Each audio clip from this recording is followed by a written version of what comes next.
This is a tale of the supernatural that unfolded in the life of my cousin several years ago.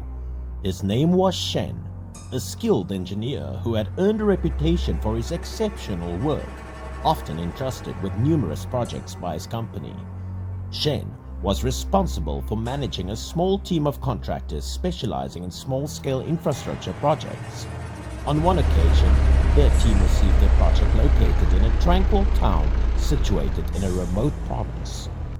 Consequently, Shen and his colleagues had to relocate and reside close to the construction site, making temporary tents their homes for the duration of their project. The time was around August and September when the scorching heat prevailed, not far from the construction site.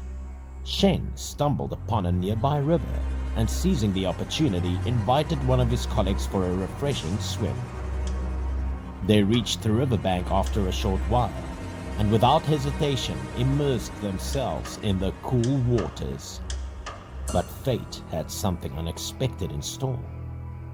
Shen's sharp-eyed companion caught sight of an object that sent shivers down their spine: an old bamboo bed drifting along the river's current. Although the bed bore the marks of time, it remained sturdy and unblemished. Intrigued by this discovery, Shen decided to salvage the bed and bring it back to their makeshift camp for practical use. Once their swimming escapade concluded, the duo promptly transported the bed back to their dwelling. It was a single bed, capable of accommodating only one person. Graciously, Shen's colleague relinquished the bed, allowing him to enjoy the comfort of the cool bamboo bed. Little did they know, a night of unfathomable terror awaited them. As Shen succumbed to sleep, an eerie weight descended upon his legs, as if an invisible force pressed down relentlessly. Jolted awake, he opened his eyes only to be met with the hazy silhouette of two figures. These peculiar shadows entwined his legs with crimson threads, binding them firmly.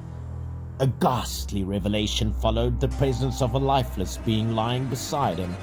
To his horror, the deceased person seemed to commandeer the bed, leaving Shen utterly powerless to alter his cramped position.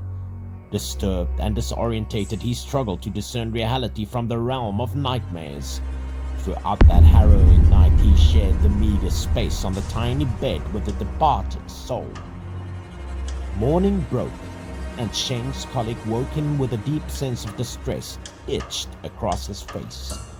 As he regained consciousness, Shen noticed his legs trembling uncontrollably, rendering them immobile. His colleague made valiant attempts to assist him in standing, but their efforts proved futile. Left with no alternatives, Shen reluctantly sought medical attention at the hospital. However, the doctors, despite days of examination, were unable to identify any discernible ailment, leading to his eventual discharge and return home. His wife, consumed by worry, found herself unable to contain her tears, tirelessly accompanying him to the hospital in a desperate quest for a cure. Faced with this desperate situation, she sought the counsel of an individual well-versed in spiritual matters, hoping they could shed light on her husband's inexplicable condition. Upon the arrival of this knowledgeable individual, they inquired about Shen's activities at the construction site. He recounted every detail, including the discovery of the submerged bed in the river and the haunting dream of being bound by unseen forces. In a flash of insight, the person comprehended the enigmatic events, enlightened by Shen's account. They explained the town's peculiar tradition, where a bed upon which a deceased person had rested must be cast into the river within a few days to dispel the scent of death. Prior to burial, the legs of the deceased were bound with scarlet threads to prevent malevolent spirits from ensnaring their departing soul.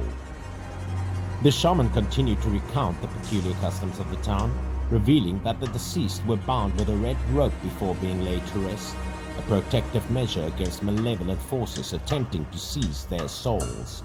Shen unknowingly had slept on the very bed where the deceased had once lain. The unsettling presence of the departed soul had caused him to endure a nightmarish ordeal, his legs constrained by invisible restraints. Having provided this insight, The shaman requested a pair of scissors from Shen's wife and instructed her to mimic cutting motions around his cousin's legs. As if responding to the symbolic act, Shen's legs appeared to be instantly liberated, their tension released, and the feeling of being bound dissipated entirely. In an extraordinary turn of events, a miraculous transformation occurred before their eyes. Shen, once immobilized, suddenly found himself able to rise from the ground and walk without any hindrance. It was as if the nightmarish episode had never transpired, and thus, this concludes the account I heard from my cousin.